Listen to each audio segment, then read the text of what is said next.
Aujourd'hui, nous allons parler de surmonter la crainte. Bienvenue à la montagne de feu, à la rencontre de l'homme spirituel. À voir les événements qui se déroulent de nos jours, afin que l'homme fonctionne proprement, il lui faudra surmonter la crainte.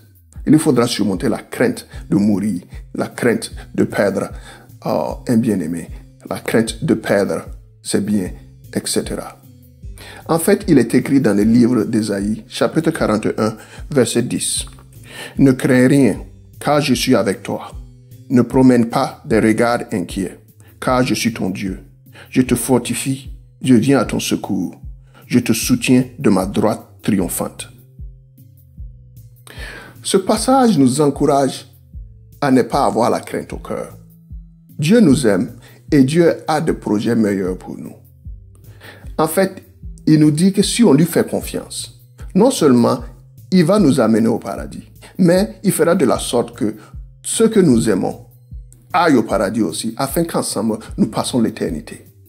Et il nous l'a démontré dans le livre des Actes, chapitre 16, verset 31. Paul et Silas répondirent, « Crois au Seigneur Jésus, et tu seras sauvé, toi et ta famille. » Ici, nous voyons que non seulement toi, tu seras sauvé, mais ta famille aussi. Dieu nous demande en retour de lui faire confiance. Même les membres de famille que nous ne pensons même pas iront au paradis. Si nous faisons confiance en Dieu, Dieu peut toujours faire un moyen. Il peut toujours faire de la sorte à ce qu'ils aillent au paradis et qu'ensemble, nous restons réunis pour l'éternité. Et nous devons aussi faire confiance en Dieu pour nos biens, sachant qu'il est le Dieu qui prend, il est le Dieu qui donne.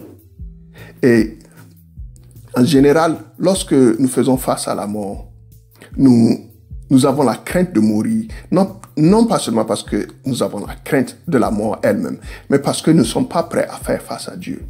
Et cela nous donne la réponse à comment surmonter la crainte de la mort. Nous devons juste nous allier à Dieu et nous mettre en ordre avec Dieu. Et en parlant de se mettre en ordre avec Dieu, si vous décidez aujourd'hui de faire de Jésus-Christ votre Seigneur et Sauveur, j'attacherai une vidéo pour donner votre vie à Jésus-Christ à la fin de celle-ci. En revenant à la crainte, nous devons faire confiance en Dieu et rester dans la paix, sachant que Dieu est avec nous et Dieu a de bonnes promesses pour nous. Dieu n'est pas le Dieu des morts, il est le Dieu des vivants.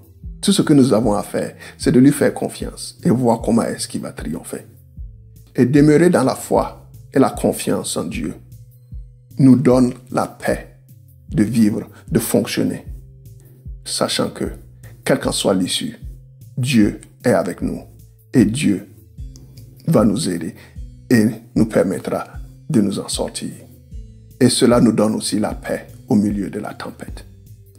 Faire confiance en Dieu, avoir foi en Dieu, vous donnera la paix au milieu de la tempête, au milieu de tout ce qui se passe dans le monde aujourd'hui. Et cela conclut notre sujet d'aujourd'hui sur surmonter la crainte. Et si vous avez des questions, que vous avez des commentaires, ou que vous avez des suggestions, j'aimerais bien les lire, vous pouvez me les faire part. À la prochaine. Soyez encouragés. Que Dieu vous bénisse et que Dieu vous protège. Et merci de nous avoir suivis.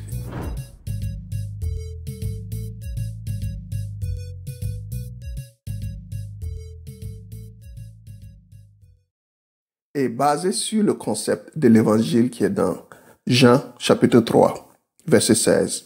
« Car Dieu a tant aimé le monde qu'il a donné son Fils unique, afin que quiconque croit en lui ne périsse point, mais qu'il ait la vie éternelle. » Alors si aujourd'hui, tu te décides de faire de Jésus-Christ ton Seigneur et Sauveur, suis-moi à travers la prière qui suit. Seigneur Jésus-Christ, Prince de paix, Roi des rois, régnant d'éternité en éternité.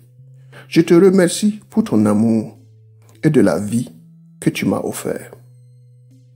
Pardonne-moi de mes péchés et délivre-moi de toutes les choses mauvaises que j'ai accumulées dans ma vie. De retour, je pardonne tous ceux qui ont péché contre moi ou qui m'ont offensé d'une manière ou d'une autre. Comme il est écrit dans Romains, chapitre 10, verset 9.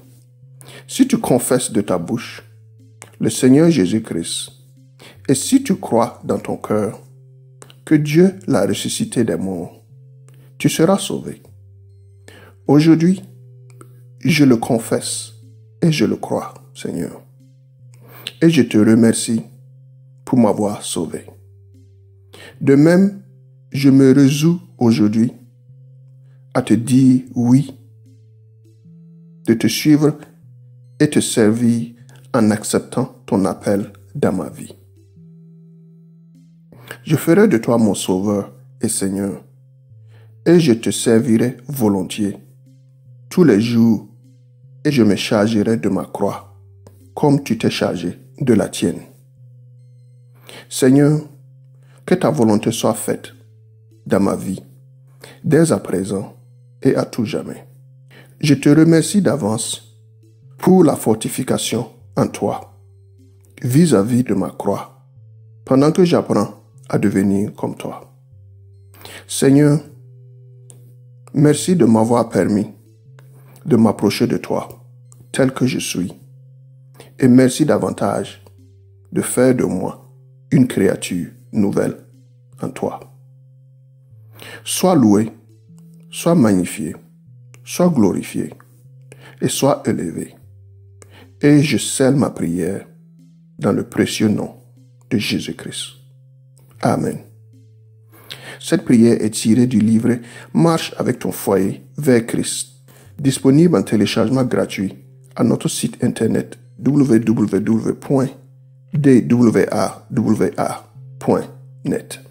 Et merci de nous avoir suivis.